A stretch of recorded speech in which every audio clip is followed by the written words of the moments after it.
don't even know what the NATO design is other than to kill Gaddafi and to take over the country. You know, it's kind of obvious that I'm an American, and once I open my mouth. And so they asked me, why?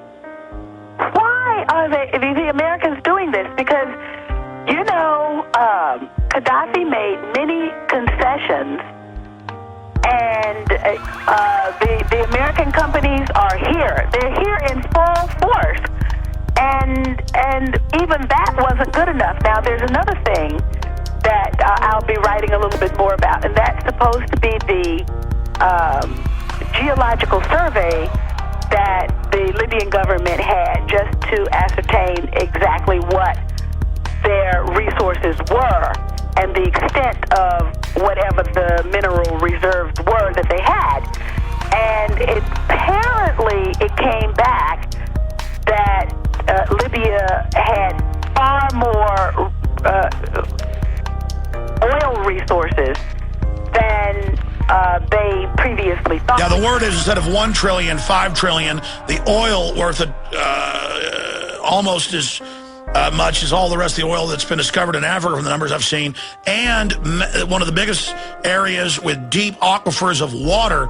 Now, what do you make of the Russians coming out and saying this is not humanitarian? They're going to try to go to the UN and put a veto in. What do you expect to happen there? Pakistan now says the U.S. is getting ready to start a war with them.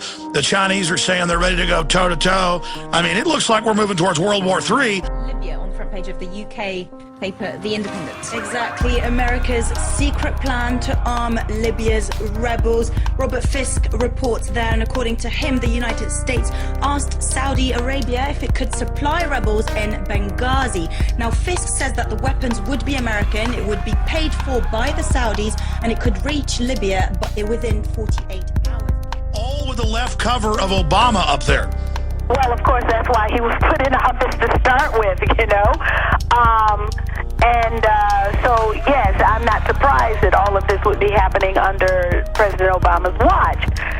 And then, of course, we still have the Cold Warriors who believe that Russia and China are the ultimate and penultimate enemies of the United States. And so rather than seeing the world as a global community, they see the world as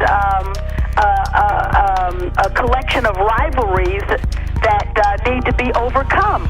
And so for one, if the Russians or the Chinese are ready to put an end to what is happening here in Libya, I would say thank you very much for helping bring some sanity back into the threat. Only can be carried out if there is the means by which to do so. And as long as you keep people poor and deprived, then they do not have the ability to challenge you, whether it's in areas of finance or is in education or science or whatever, then you can remain top dog. Now, Fisk makes a really interesting comment, actually. He says that if the Saudi government agrees to this plan, well, it would be tricky for President Obama to condemn the kingdom for any violence within its own revolution. Indeed, a very, very interesting report.